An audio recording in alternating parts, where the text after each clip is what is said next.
예, 여러분 안녕하세요. 문학과 인간 8주 공부를 합시다. 7주, 6주하고 7주는 시에 관해서 공부를 했죠. 8주하고 9주차는 소설에 대해서 일단 공부를 하겠습니다. 소설에 관한 기본적인 공부를 하고 10주차부터는 또 이어서 공부를 할 게 많죠. 원래 8주차는 중간고사, 중간시험이 있는 주인데 비대면으로 수업을 하기 때문에 8주차도 수업 영상은 이렇게 만들어서 올리고 여러분도 또 참여를 해야 됩니다. 시험과 관련해서는 별도로 안내를 하겠습니다. 8주 1차 시, 하여튼 8주는 소설이란 무엇인가에 대해서 기본적인 공부를 할 텐데, 일단 자료가, 여러분에게 제공하는 이 자료가 어, 몇 년 전에 펴낸 책인데, 소설에 대하여라고 하는 그 내 책이 있습니다. 소설에 대하여. 거기에 들어있는 글인데, 우선 이제 이 8주 차에 같이 보고 있는 이 자료, PDF 파일은 일단 그 경어체로 되어 있어요. 그리고 또 특히 8주차의 자료는 특히 그러니까 뭐 7주차에 내가 설명을 했나 안 했나 모르겠는데 어쨌든 내가 여러분에게 하진 않았겠군요. 성인들을 대상으로 한 소설 창작 강의를 한 4년 넘게 했거든요. 이제 그 결과물을 이제 담아서 소설에 대하여라고 하는 책으로 펴냈는데, 그러니까 이 글은 지금 8주차에 여러분이 보고 있는 이 PDF 파일 이 자료는 그 이제 소설 창작반 수강생들을 대상으로 한 소설 창작 강의에서 어, 어, 강의록이라고 이제 말할 수 있어요. 그러니까 소설에 대한, 그러니까 특히 소설 창작과 관련한 그런 이제 실제적인 이론이다라고 일단 이해를 하면 됩니다. 물론 문학과 인간 수업을 듣는 여러분들이 소설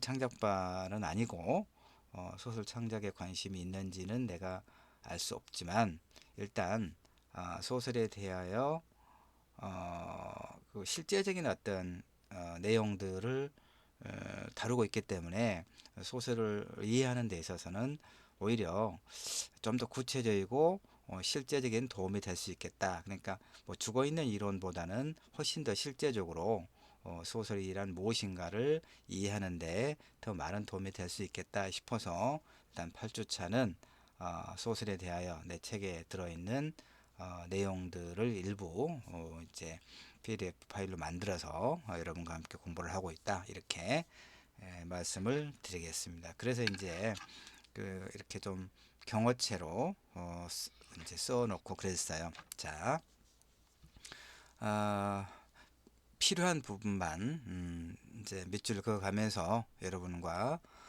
이야기를 하도록 하겠죠. 그러니까 그 이론적으로 소설이 무엇인가를 해명하는 것은 사실 그렇게 어려운 이야기가 아니죠. 소설이 무엇인지를 뭐 우리 학생들 여러분들이 뭐 잘 알고 있겠죠. 그러니까 그걸 이제 설명을 하자면 이야기를 갖고 있는, 그렇죠. 소설은 이야기죠. 이야기를 가지고 있는 문학의 한 장르다. 그런데 인간의 삶의 양상을 그 대상으로 하더라. 이런 얘기예요. 문학과 인간이죠. 우리 수업이. 문학의 대상은 인간의 삶이다라고 하는 거고, 그 다음에 이제 일단 꾸며낸 이야기죠. 허구죠. 허구. 허구를 본질로 하면서도, 그런데 그 허구가 거짓말이 아닌 것은 무엇 때문이냐? 그 허구 안에, 꾸며낸 이야기 안에 진실한 삶의 태도를 지니고 있기 때문에 그런 거죠. 그러면 이제 핍진성을 갖춰야 한다. 핍진성. 그 개연성이라고 하는 것은 그럴듯하다는 얘기거든요. 핍진성이라고 하는 것은 어떤 사실이 참에 가까운 성격을 지니고 있다는 것. 그러니까 사실 뭐 개연성도 그럴듯하다는 거니까 거의 비슷하긴 해요. 그렇죠? 이제 지금 내가 이렇게 형광색 펜으로 형광펜으로 색 이렇게 해 놓은 이 부분들, 이게 소설이란 무엇인가를 설명할 때 이런 게 이제 이런 것들이 소설이다. 이렇게 소설의 개념을 이야기할 수는 있어요. 그 다음에 이제 음, 더 보충을 하다 보면 일단 그 소설은 그 이야기를 이끌어가는 어떤 인물들이 필요하죠. 어, 소설에서 이야기를 이끌어가는 인물을 소설자라고 하죠. 지난 7주차에 시에서 목소리의 주인공은 누구인가를 상세하게 여러 번 강조하면서 설명을 했었는데, 시에서 말하는 이는 화자라고 하죠. 소설에서는 뭐 화자라고도 해요. 상관은 없는데 화자라고 하기도 하지만 특히 서술자라고 보통 이야기를 합니다. 소설에서 이야기하는 사람을, 그 이야기를 이끌어가는 인물이 있어요. 그 다음에 최소한 둘 이상의 인물이 소설의 이야기에는 필요하죠. 그러니까 인물과 인물이 관계 맺는 어떤 대상이 이제 필요하죠. 이것은 대체로 다른 인물일 수도 있겠고, 또는 어떤 환경이라든가 사회 구조, 이런 어떤 관계를 맺는 거죠. 근데 그 관계를 맺으면 그들 사이에 필연적으로 긴장과 갈등이 발생하죠. 뭐 이걸 사건이라고 말할 수 있겠죠. 그런데 그 인물과 사건이 일어나는 소위 배경, 이것이 이 세 가지가 뭡니까, 여러분? 여러분이 잘 알고 있는 소설 구성의 3요소, 그렇죠? 인물과 사건과 배경. 이게 이제 아주 필수적인 것이죠. 자, 그 다음에, 그래서 이렇게 설명하면 뭐 소설은 무엇인가를 이론적으로는, 개념적으로는 다 설명했어요. 그렇죠. 어, 그런데 이제 문제는 뭐냐? 소설에 대한 그 개념적 이해는 이렇게 다 됐는데, 그러면 이제 소설을 다 아는 거냐? 그렇지는 않다는 얘기예요. 특히 소설을 창작하겠다고 했을 때는 정말 간단한 일이 아니죠. 예. 그래서 이제 아까 내가 서두에 이야기했습니다. 여러분이 소설 창작반 수강한 건 아니라고 하는 것을 내가 잘 알고 있으니까, 그럼에도 불구하고 지금 계속 부연하고 있지만 소설에 대한 이해를 실제적으로 더 구체적이고 실제적으로 하기 위해서는 소설 창작반에서 설명했던 것들이 훨씬 더 어, 그 도움이 되겠다 하는 생각을 여전히 내가 갖고 있다는 것이죠. 여러분도 그렇게 좀 그 개방적으로 긍정적으로 생각하고 이야기를 들으면 훨씬 더 서로 그 소통이 잘 될 수 있겠다 이런 생각을 해요. 자, 그러면 이제 요 부분은 좀 넘어가야 되겠군요. 뭐 굳이 소설을 왜 내가 쓰려고 하는가?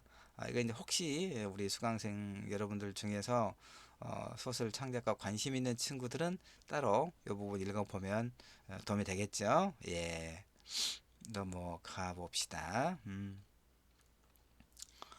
자, 이제 그 소설을 읽으면서 즐겁고 소설을 쓰면서 기쁜 마음이 가득 이건 정말 이상적인 이야기예요.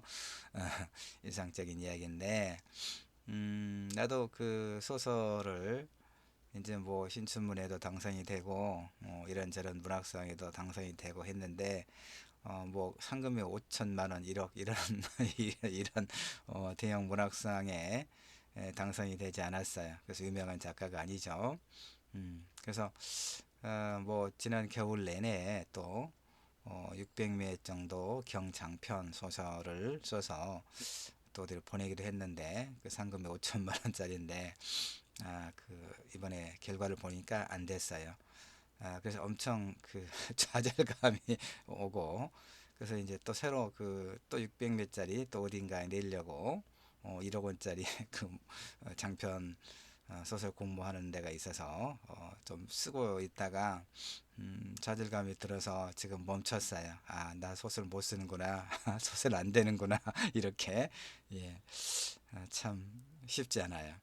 소설에 대해서 소설이 무엇인가, 소설의 구성 요소가 무엇인가를 이론적으로 내가 잘 알고 있음에도 불구하고, 그리고 일정하게 소설을 쓰고 뭐 이런저런 상을 받았음에도 불구하고 소설 쓰기는 늘 쉽지가 않아요. 물론 잘 쓰는 기쁨에 겨워서 잘 쓰는 사람들이 있을 수도 있겠죠. 예, 좋아요. 자, 중요한 것이 있어요, 여러분. 이제 그 소설은 뭐냐? 내가 이제 우리 소설 창작반에 그 30대에서 60대까지 한 20여 명, 25명 뭐 그 정도 인원이 한 4년 정도 나와 함께 공부를 하고, 그 중에 한 7명 정도는 뭐 신춘문예라든가 문학상을 받아서 이제 작가가 되고 그랬거든요. 지금 2021년 현재는 이제 그 수업은 하지 않습니다만은, 자, 그런데 내가 그 만 4년 동안 일주일에 한 번씩 수업을 했었는데, 항상 그 되풀이해서 강조했던 이야기가 있어요. 그 소설은 뭐냐 했을 때, 소설이란 이야기를 이야기하는 것이다. 소설은 이야기를 이야기하는 것이다. 아, 이제 이 말이 무엇인가, 이 말의 의미가 무엇인가를 잘 알면 정말 좋을 거예요. 자, 누구나 자기 이야기를 가지고 있죠, 여러분. 그렇죠? 그 이제 나이가 많이 든 이제 분들이 자신이 살아왔던 뭐한 60, 70, 80의 생애를 뒤돌아보면서 내가 살았던 이야기를, 내 이야기를 소설로 쓰면 뭐 이를테면 몇 가마니가 될 것이다. 이렇게 다들 이야기하죠. 그렇게 우리는 저마다 살아왔던 경험, 개별적이고 구체적인 경험이 있죠. 이야기를 이렇게 가지고 있거든요. 근데 문제는 뭐냐? 누구나 자기 이야기를 가지고는 있는데 그 이야기가 곧바로 소설이 되는 건 아니다, 이런 얘기예요.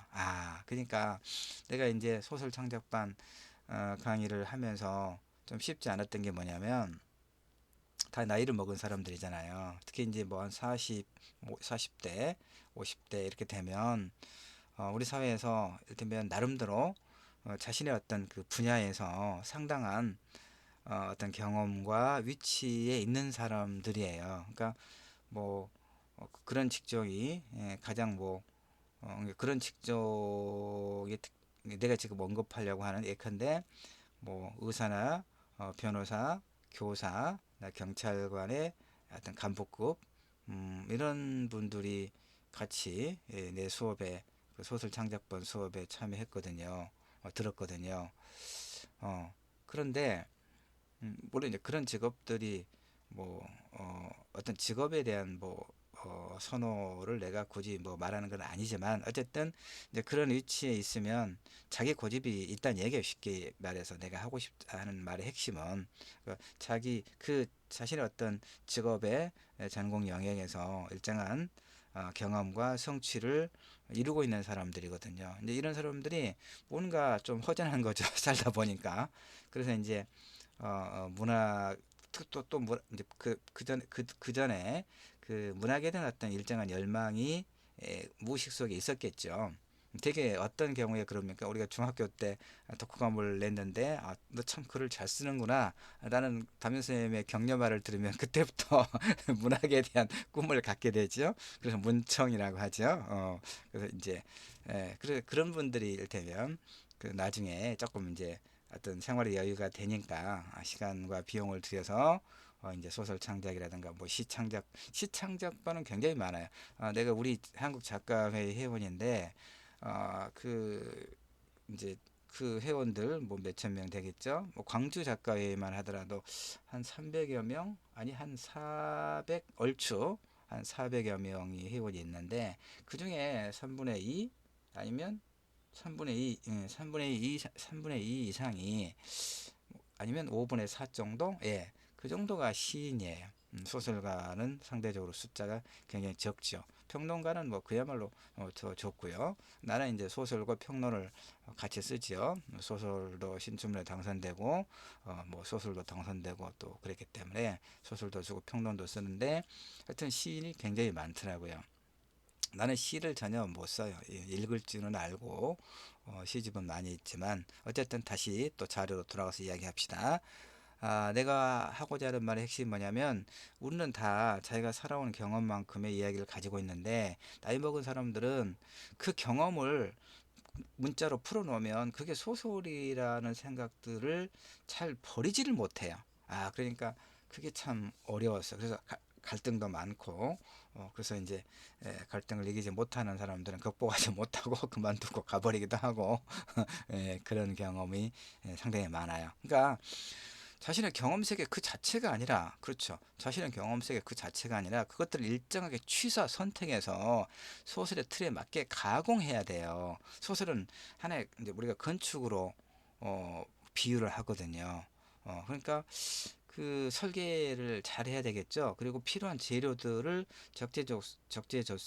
적재적소에 배치해야 되겠죠. 근데 모든 자료를 갖다가 붙여놓으면 그게 엉성한 집이 되지 않겠어요? 바로 그런 것이 참 어려워요. 자, 이렇게 소설이라고 하는 하나의 틀에 적절한 인물을 배치하고 인물이죠. 그 인물로 하여금 누구 혹은 무엇인가와 갈등이 있어야 돼요. 이제 갈등이 어떤 소설들은 갈등이 뚜렷하게 드러나지 않는 소설도 있어요. 그럼에도 불구하고 최소한 현재 상태에서 만족하지 못하는 어떤 결핍은 드러나야 이야기가 진행될 수 있거든요. 이걸 통해서 어떤 사건이 진행되는 거죠. 인물과 갈등과 사건, 어떤 배경 속에서. 그다음에 그것 해결 과정에서 사건 이제 소설에서는 소설도 영화처럼 시간 예술이거든요. 시작을 했으면 끝나야 되겠죠. 갈등이 폭발하고 이제 뭐 어떤 결말에 이르러야 돼요. 그러니까 누군가 죽거나 그냥 살거나 뭔가 해결이 돼야 되겠죠. 그 해결 과정에서 사실은 의미 있는 주제가 발견될 게 필요해요.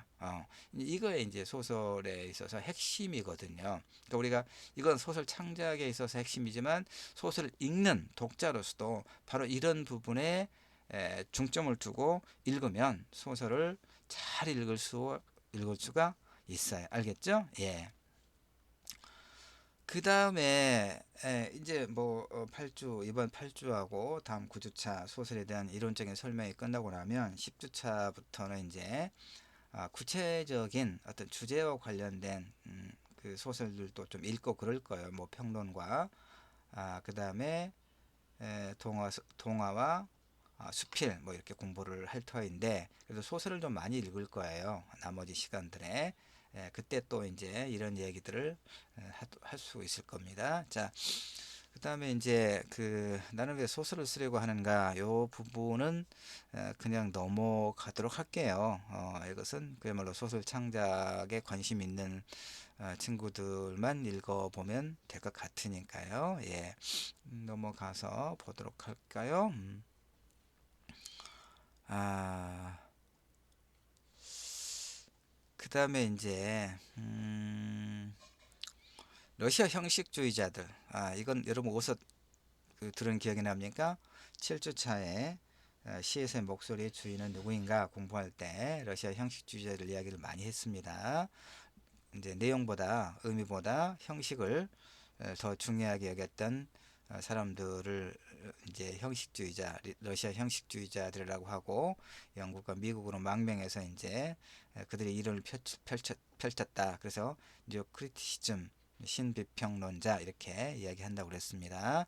자, 이 사람들은 예술의 목적은 그것이라고 인식하는 것이 아니고 보여주기로서 사물을 느끼게 만드는 것이다. 보여주기로서 사물을 느끼게 만드는 것이다. 그래서 낯설게 하기. 근데 사실은 이 내용과 형식이 그래서 내용과 형식이 있지만 내용과 형식이 그렇게 분리되는 건 아닙니다. 쉽게 생각하면 이렇게 내가 비유적으로 설명할 수 있을 거예요. 우리가 음식을 먹잖아요. 자, 점심을 먹는다고 생각을 합시다. 여러분이 오늘 점심은 혹시 뭘로 식사를 했나요? 난 대체로 좀 늦잠을 자는 편이에요. 특히 비대면으로 수업을 하니까 뭐 늦잠 많이 자요. 뭐 늦게까지 뭐 공부하고 글 쓰고 일하고 늦잠을 좀 자는데, 그러니까 아점을 먹는다는 얘기거든요. 11시쯤에서 아점을 먹는데, 여러분은 오늘 아침 식사와 점심 식사를 했나요? 학기 때 보면 대체로 또 1교시 수업 때 보면 우리 학생들이 대체로 아침을 못 먹고 오더라고요. 1교시 수업할 때는 나도 아침 뭐 늘 못 먹어요. 시간도 없고 입맛도 없고 그러니까 뭐 커피 한 모금 마시고 뭐 잘하면 토스트 하나 먹고 그랬었는데, 어떻습니까? 일단 점심을 이렇게 먹는다고 생각해 봐요. 맛있는 음식, 자신이 먹고 싶은, 여러분이 먹고 싶은 음식은 뭔가요? 음, 자, 하여튼 어떤 음식이 있는데 그걸 내용이라고 하죠. 우리 소설에서 내용, 의미, 주제. 자, 그런데 일단 음식에서는 그 내용물이 가장 중요하긴 하죠. 다만 그 맛있는 음식을 정말 그 적절하게 어울리는 좋은 어떤 그릇에 담겨 있으면 훨씬 더 우리의 오감을 자극해서 더 맛있다는 그런 어떤 이미지를 갖게 되지 않겠어요? 그게 일테면 형식이에요. 알겠죠?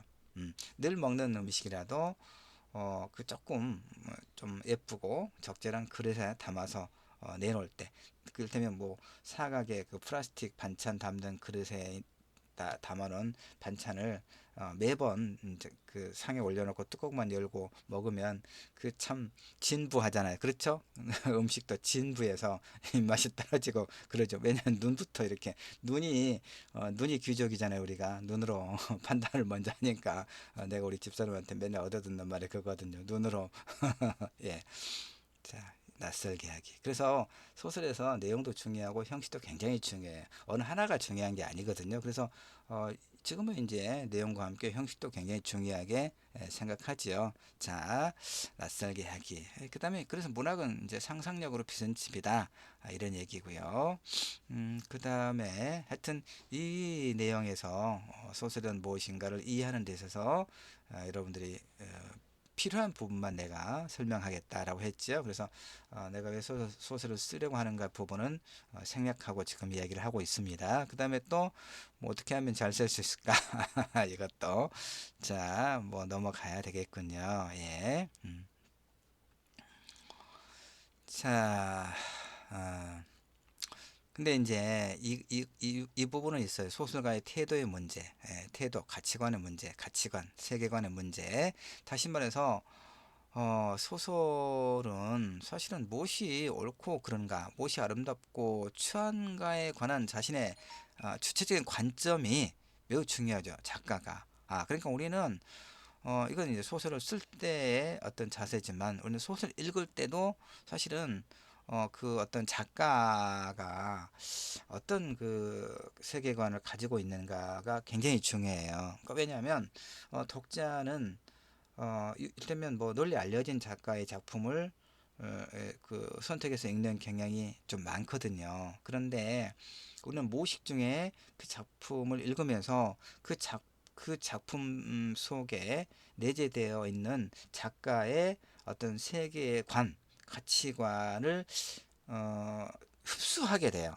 이게 이제 일반적인 독자가 그러기 때문에 작가가 이 소설 텍스트를 통해서 이 문학을 통해서 독자와 소통하고자 하는 어떤 주제 의식의 문제, 그러니까 뭐 PC라고 하죠. 정치적 올바름의 문제, 이런 것들을 잘 관찰하면서 작품을 읽는 것도 매우 어, 좋겠다라는 생각을 해요. 그러니까 결국은 그래서 제가 이제 그럼에도 불구하고 여러분한테 이제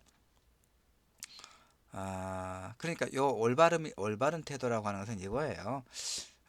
지금 각자의 세계관이 우리 시대의 보편적인 관점에서, 무엇보다 진보적인 관점에서 받아들여질 만한 것인가의 문제. 왜냐하면 소설은 새로움을 추구하는 것이고, 그 새로움이라고 하는 것은 기존의 낡은 것, 음, 익숙한 것, 그러니까 기존의 질서와 관습과 제도에 저항하는 것이다 라고 말할 수 있거든요.